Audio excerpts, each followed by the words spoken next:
எடுத்ததுமே patch work.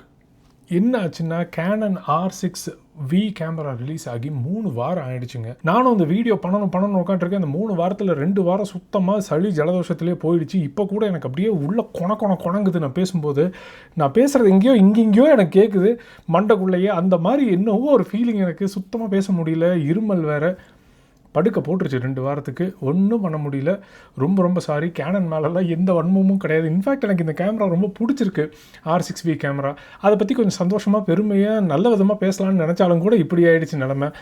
ரொம்ப sorry. ஆனாலும் அன்றைக்கி பேசினது எதுவும் பெருசாக மாறவே இல்லைங்க. சரிங்களா, இப்போ மெயின் வீடியோக்குள்ளே போவோம். Welcome back to VTK photography. கேனனில் EOS R-V அப்படிங்கிற கேமரா லான்ச் ஆகிருக்கிறது உங்களுக்கு எல்லாருக்குமே தெரியும். இப்போ EOS R-V அப்படிங்கிற கேமரா வந்திருக்கு. இது வீனா இது 5 நினச்சிக்கிட்டு இருந்தேன். ஆக்சுவலி வீனா வீடியோ போல் இருக்குது. ஓகே, நான் வந்து அந்த ரோமன் நியூமரல் அப்படின்னு நினச்சேன். நான் இல்லை, இது வந்து V தான் போல் இருக்குது. எல்லாருமே அப்படி தான் சொல்கிறாங்க இது.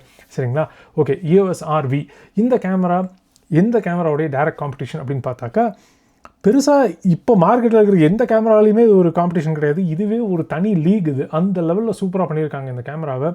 32 மெகா பிக்சல் இருக்கிற ஒரு CMOS சென்சர் இருக்கிற ஃபுல் ஃப்ரேம் கேமரா. அது CMOS சென்சர் தான், ஸ்டாக்ட் சென்சர் கிடையாது. அப்படிங்கிறதுனாலையும் ஸ்டாக் சென்சர் அளவுக்கு அந்த ஸ்பீடு நம்ம எதிர்பார்க்க முடியாது. ஸோ கொஞ்சம் ரோலிங் ஷட்டர் பிரச்சனைகள்லாம் இருக்கிறதுக்கு வாய்ப்பு இருக்குது. பட் பரவாயில்லை. இந்த கேமரா வந்து நிஜமாகவே அதை காம்பன்சேட் பண்ணுறதுக்கு அவங்களுடைய ப்ராசஸிங் ஸ்பீடை வந்து நல்லாவே இன்க்ரீஸ் பண்ணியிருக்காங்க. ஓகேங்களா, அதனால் அது ஓரளவுக்கு பேலன்ஸ் ஆகிடும்னு நம்புகிறேன் நான். இந்த கேமரா வந்து கம்ப்ளீட்லி வீடியோ சென்ட்ரிக் கேமரா. இதில் ஃபோட்டோவும் எடுத்துக்கலாம் நீங்கள், ஆனால் completely video centric camera. So video centric அப்படிங்கிறப்போ அதோடைய ஸ்பெக்கை ஃபஸ்ட் பேசிடுவோம்.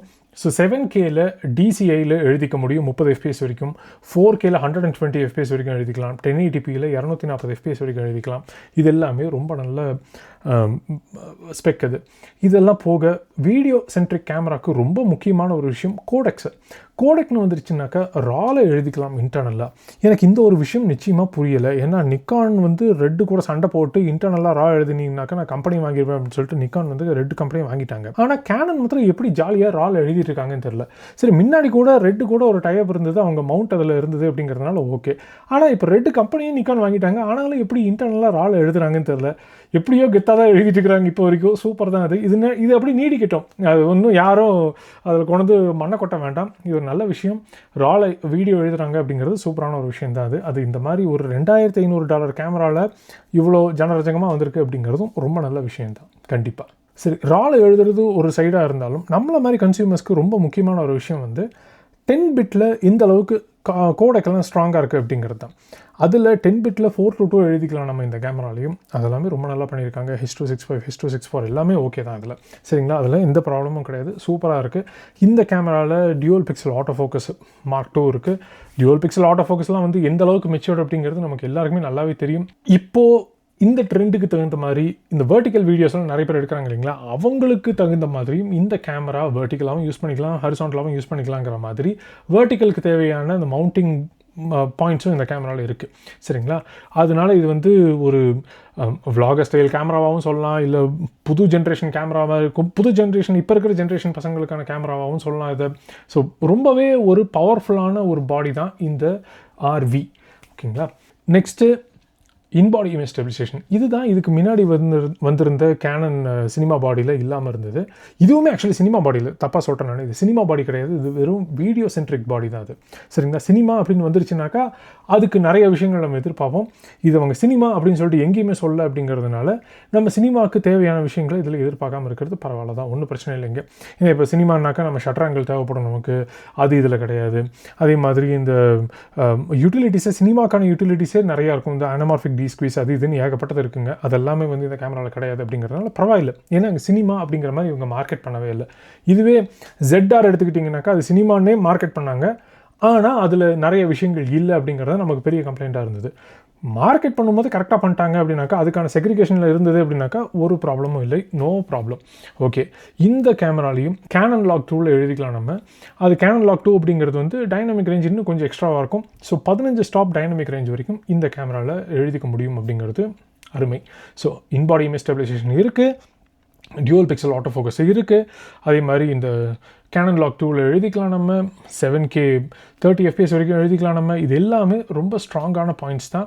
இதில் 10 பிட்டும் ரொம்பவே சாலிடாக கொடுத்துருக்காங்க அப்படிங்கிறதும் சூப்பர். இந்த கேமராவில் ஆல்ரெடி இன்பில்ட்டாகவே ஃபால்ஸ் கலர்ஸும் யூஸ் பண்ணிக்கலாம் நீங்கள். ஸோ அந்த மாதிரி வீடியோவுக்கு தேவையான நிறைய யூட்டிலிட்டிஸும் இந்த கேமராவில் ரொம்பவே நல்லாவே பண்ணியிருக்காங்க. அதிலலாம் எந்த குறையும் கிடையாதுங்க. இன்ஃபேக்ட் இந்த கேமரா பாடி வந்து ரொம்பவே ஒரு மெச்சூர்டான பாடின்னு சொல்லலாம். சோனி FX3 அதை கம்பேர் பண்ணும்போது இன்றைக்கி வரைக்குமே சோனி FX3 கம்பேர் பண்ணலாம் நம்ம. ஏன்னா அது வந்து 5 வருஷம் ஆனாலும் கூட அது ஒரு வேறு லெவல் பாடி. அது அதை கம்பேர் பண்ணும்போது நிச்சயமாக இந்த அந்த கேமராவை ஈஸியாக எல்லா வகையிலையுமே வந்து பீட் பண்ணிடுச்சுன்னு தான் சொல்லலாம் நம்ம. சரிங்களா? சோனியில் இந்த சாஃப்ட்வேர் விஷயமா சில சினிமா சென்ட்ரிக்கான விஷயங்களை வந்து இன்னும் பீட் பண்ணல இந்த கேமரா. அது பரவாயில்லை. ஆனால் நம்மளை மாதிரி ஜென்ரல் கன்சியூமர்ஸ் எல்லாருக்குமே வந்து நிச்சயமாக சோனி FX3 விட இது நிச்சயமாகவே ஒரு பெட்டரான கேமராவாக இருக்கும். ஒரே ஒரு பிரச்சனை, இன்னும் அந்த தேர்ட் பார்ட்டி லென்சஸ் இன்னும் அந்த சப்போர்ட் இல்லை அப்படிங்கிறது. ஆனால் தேர்ட் பார்ட்டி லென்சஸ் சப்போர்ட் இல்லை அப்படின்னாலும் STM லென்சஸ் USM லென்சஸுடைய அந்த ப்ரைஸ் செக்ரிகேஷனே வந்து ஓரளவுக்கு பரவாயில்லையாக தான் இருக்குது. ஆனால் நிச்சயமாக தேர்ட் பார்ட்டி லென்ஸ் அளவுக்கு சீப்பாக இருக்காது STM லென்சஸ்ஸு. ஆனால் STM லென்சஸ் விலை கம்மியான வெர்ஷன் இது. அதுவே ரொம்ப நல்ல லென்சஸ் தான் கேனனில். சரிங்களா? இது எல்லாத்தையும் மைண்டில் வச்சுக்கோங்க நீங்கள். ஸோ பேட்ரி சிஸ்டம்னு எடுத்துக்கிட்டாலும் இப்போ சோனியில் புதுசாக வந்திருக்க மாதிரி இந்த புது பேட்டரி விஷயங்கள் எதுவுமே மாற்றலை. இப்போ வரைக்கும் நம்ம கேனனில் என்ன பேட்டரி யூஸ் பண்ணிட்டு இருக்கோமோ அந்த LP-E6ன்னு நினைக்கிறேன் அதே பேட்டரி தான் இப்போ வரைக்கும். E6 நினைக்கிறேன் அந்த பேட்டரி தான் இப்போ வரைக்கும் யூஸ் பண்ணிட்டு இருக்கோம். No problem. இந்த கேமராவில் மெமரி கார்ட்ஸை போட்டுக்க முடியும். போட்டு தான் ஆகணும். அதில் எந்த மாதிரியான ஃபார்மேட்ஸ் இருக்குன்னாக்கா CFX+ Type B இருக்குது, சூப்பர். அப்புறம் UHS 2 கார்ட்ஸும் போட்டுக்கலாம். அதில் டியூவல் ரெக்கார்டிங்கும் பண்ணிக்கலாம். அதில் அட்டகாசம் இது எல்லாமே. இந்த கேமராவில் ஆல்ரெடி அந்த ஹீட் டிசிபேட் பண்ணுறதுக்கான ஃபேன் சிஸ்டம்ஸ் எல்லாமே இருக்குது அப்படிங்கிறதுனால ஹீட்டிங்கை பற்றி ரொம்பவும் கவலைப்பட வேண்டாம். அதே நேரத்தில் சில பேர் டெஸ்டிங்கில் வந்து 4K 60 FPSல ஒரு 50 நிமிஷம் 60 நிமிஷத்துக்குள்ளேயே வந்து ஹீட் ஆயிடுச்சு அப்படின்னு சொல்கிறாங்க. 4K 60 FPSல 60 நிமிஷம்லாம் யார் கண்டினியூஸாக ரெக்கார்ட் பண்ண போகிறாங்கன்னு தெரியல. அப்படி ரெக்கார்ட் பண்ணுற அதுதான் வேணும் உங்களுக்கு அப்படின்னாக்கா நிச்சயமாக அந்த கேமரா இந்த கேமரா கிடையாது. இதுதான் நான் ஒவ்வொரு வீடியோலையும் சொல்கிறேன். நான் நமக்கு ரிலையபிளாக 4Kல 24 FPS 30 FPS நல்ல லாங் ரெக்கார்டிங் இருந்ததுனாலே தாராளமாக போதும். எந்த ஒரு ரெக்கார்டிங் லிமிட்டும் இந்த கேமராவில் கிடையாது அப்படிங்கிறதும் சூப்பர். நிக்கான் தயவு செஞ்சு நோட்ஸ் எடுத்துக்கோங்க. எதுக்கு தான் அந்த 2 மணி நேரம் 5 நிமிஷம் ரெக்கார்டிங் லிமிட்டை இன்னும் வச்சுக்கிட்டு இருக்கீங்கன்னு சத்தியமாக புரியல. அதுக்கு அட்லீஸ்ட் ஒரு எக்ஸ்ப்ளனேஷனாவது கொடுக்கணும் நம்ம எல்லாருக்கும். ஏன்னா காசு கொடுத்து வாங்குறவங்களுக்கு கண்டிப்பாக தெரிஞ்சிருக்கணும். சரி, ஃபோட்டோவில் அப்படி ஒன்றுமே எடுக்க முடியாதா இந்த கேமராவில் அப்படின்னாக்கா நிச்சயமாக எடுக்கலாம். அதுலேயும் வந்து 30 FPS வரைக்கும் எழுதலாம் இந்த கேமராவில். அதுவும் ஒரு சூப்பரான ஒரு விஷயம். எலக்ட்ரானிக் ஷட்டரில் எழுதிக்க முடியும். இது வந்து ஃபோட்டோ சென்ட்ரிக் கேமரா இல்லை அப்படிங்கிறதுனால அதுக்கு மேலே அதில் பெருசாக சொல்கிறதுக்கு ஒன்றும் இல்லைங்க. ஆல்ரெடி ஆட்டோ ஃபோக்கஸ் சிஸ்டம் ரொம்பவே மெச்சூர்டான சிஸ்டம். அதுலேயும் அந்த எல்லா விதமான டிடெக்ஷனும் இருக்குது. ஹியூமன் டிடெக்ஷனு, அப்புறம் animal detection, bird டிடெக்ஷனு, insect டிடெக்ஷனு, plane, car, automobile எல்லாமே இருக்குது இதில். அதனால் அந்த சிஸ்டம் பற்றி நம்ம பெருசாக பேசணும்னு அவசியமே கிடையாது. ஃபோட்டோஸ்க்குமே இது ரொம்பவே சாலிடான ஒரு கேமரா தான். என்ன வியூ ஃபைண்டர் கிடையாது. வியூ ஃபைண்டர் இல்லை அப்படிங்கிறதுனால இப்படியே வச்சு ஆக்வர்டாக ஃபோட்டோ எடுத்துக்கிட்டு இருக்கணும். அது வந்து நான் நிச்சயமாக எனக்கு பிடிக்காதுங்க. எனக்கு வந்து கண் வழியாக பார்த்து தான் எடுக்கணும். அதாவது வியூ ஃபைண்டர் வழியாக பார்த்து தான் எடுக்கணும் எனக்கு. அதனால் அது வந்து மற்றபடி இந்த வேரியபிள் ஆங்கிள் டில் ஸ்க்ரீன் அது எல்லாமே இருக்குது அப்படிங்கிறது வந்து ரொம்பவே நல்ல விஷயம். இது திரும்பவும் கேமராவோடைய வெயிட்டும் ரொம்ப ஜாஸ்தி கிடையாது அப்படிங்கிறதுனால அது vlogging ஸ்டைலுக்கு யூஸ் பண்ணிக்கலாம் நீங்கள். ஸோ நிறைய விஷயங்களுக்கு ஹெல்ப்ஃபுல்லாக இருக்கும். ட்ரெடிஷ்னல் வீடியோ எடுக்கிறீங்கன்னா ஹெல்ப்ஃபுல்லாக இருக்கும். ஏன்னா இன்றைக்கி தேதிக்கு இதை விட கம்மியாக ஸ்பெக் இருக்கிற கேமராஸே வந்து இதை விட ரொம்ப விலை ஜாஸ்தியாக போயிட்டுருக்கிறப்போ $2500 இந்த கேமரா கிடைக்குது அப்படின்னு. $2500 நம்ம ஊரில் என்ன ரேட்டப்பா? 2500ன்னா 2,500,000 வரும்னு நினைக்கிறேன். ஆமாம், கிட்டத்தட்ட நம்ம 100 ரூபாயை ரீச் பண்ணிட்டோம் இல்லைங்களா டாலர் ரேட்டு. ஸோ 100னே இப்போதைக்கு வச்சுக்குவோம். அப்ராக்சிமேட்டாக சொல்கிறதுக்கு டாக்ஸிக்ஸ் எல்லாம் சேர்த்துக்கிறதுக்கு ஒரு 2,00,000 2,50,000 அப்படிங்கிற மாதிரி வச்சுக்குவோம் நம்ம. சரிங்களா? அந்த ரேட்டில் தான் இந்த கேமராவுடைய விலை இருக்க போகுது. சில கம்பெனிஸில் சில கடையில் சில ஆஃபர்ஸ் இருக்கிறதுக்கும் வாய்ப்பு இருக்குது. ஆனால் எம்ஆர்பி இந்த ரேட்டில் இருக்கிறதுக்கு வாய்ப்பு இருக்குது. சரிங்களா? இது RF மவுண்ட்டு தான். அது பழைய லென்சஸ் யூஸ் பண்ணோம் அப்படின்னாக்கா EF to R அடாப்டர் போட்டு தான் யூஸ் பண்ணணும் நம்ம. RF adapter. வீடியோ ரெக்கார்டிங்கில் வரும்போது ISO பற்றி பேசுகிறதுக்கு மறந்துட்டேன் நான். டியூவல் நேட்டிவ் ISO இந்த கேமராவில் இருக்கா அப்படின்னா அந்த மாதிரி ஒன்று இருக்கிறதா கேனனில் எங்கேயுமே மார்க்கெட் பண்ணலைங்க. இருக்கிற மாதிரியும் எனக்கு தெரியலை. ஆனால் இருக்கலாம், தெரியலைங்க. சில கேமராஸில் வந்து இப்போ A7S வந்து சொல்லாமலே இருந்தது. அது அந்த மாதிரி இதுலேயும் இருக்கா அப்படிங்கிறது தெரியல நமக்கு.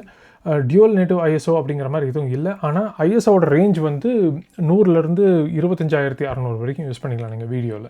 ஒரு சின்ன குளறுபடியான ஒரு விஷயம் அப்படின்னா கேனனில் இப்போது ஃபோட்டோஸ் எடுக்கிறீங்க அப்படின்னாக்கா 12 பிட்டில் தான் எடுக்க முடியுங்கிற மாதிரி தான் நிறைய இடத்துல ஸ்பெக்கில் போட்டிருக்காங்க. 14 பிட்டு எழுத முடியும் அப்படிங்கிற மாதிரி இல்லைங்க. ஸோ ராவில் எழுதுறதே வந்து 12 தான் எழுத முடியும் அப்படிங்கிறது வந்து ஒரு சின்ன ஹேண்டிகேப் மாதிரி தான் நான் பார்க்குறேன். இது 14 பிட்டாக இருந்திருந்ததுன்னா இன்னுமே பெட்டராக இருந்திருக்கும். அது இல்லை. ஸோ கேனனில் இப்போ ஒரு சாலிடான கண்டென்ட் இருந்தது வீடியோ சென்ட்ரிக் கேமராவாக ரொம்ப நல்லா பண்ணியிருக்காங்க. சினிமாவாக இல்லைனாலும் கூட பரவாயில்ல, வீடியோ சென்ட்ரிக்கு சொன்ன மாதிரி கொடுத்துருக்கிறது ரொம்ப நல்ல விஷயம். கேனன் கலர்ஸ்லேருந்து எல்லாமே நமக்கு நல்லாவே தெரியும். கேனன் ஒரு நல்ல மெச்சூர்டான ஈகோசிஸ்டம் இருக்கிற ஒரு கம்பெனி அப்படிங்கிறதுனால பெருசாக நம்ம எதுக்குமே கவலை பண்ணணுங்கிற மாதிரி அவசியம் இருக்காது. ஒரே ஒரு பிரச்சனை, தேர்ட் பார்ட்டி லென்சஸ் இன்னும் அதுக்கு ஆட்டோ ஃபோக்கஸோட ஓப்பன் பண்ணல அப்படிங்கிறது. அது என்றைக்கு மாறப்போகுதுன்னு தெரில. அதுக்கு பின்னாடி இருக்கிற பாலிடிக்ஸ் என்னங்கிறது நமக்கு தெரியாதுங்க. இல்லை விலை கம்மியான லென்சஸ் வேணும் அப்படின்னாக்கா தேர்ட் பார்ட்டி லென்சஸ் வாங்குறதுக்கு ஓகே அப்படின்னு நினச்சிங்கன்னா பழைய யூஎஸ்எம் லென்சஸே இருக்குது. கேனனுடைய பழைய யூஎஸ்எம் லென்சஸ் இருக்குது. அதை வந்து தேர்ட் பார்ட்டி லென்ஸ் மாதிரி நீங்கள் யூஸ் பண்ணுறதுனா பண்ணிக்கோங்க. நீங்கள் அடாப்டர் போட்டு யூஸ் பண்ணிக்கலாம். உங்களுக்கு இந்த வீடியோ கொஞ்சமாக ஹெல்ப்ஃபுல்லாக இருந்திருக்கும்னு நினைக்கிறேன். உங்களுடைய தாட்ஸையும் கமெண்ட் செக்ஷனில் சொல்லுங்கள். உங்களை அடுத்த வீடியோவில் மீட் பண்ணுறது வரைக்கும் பாய்.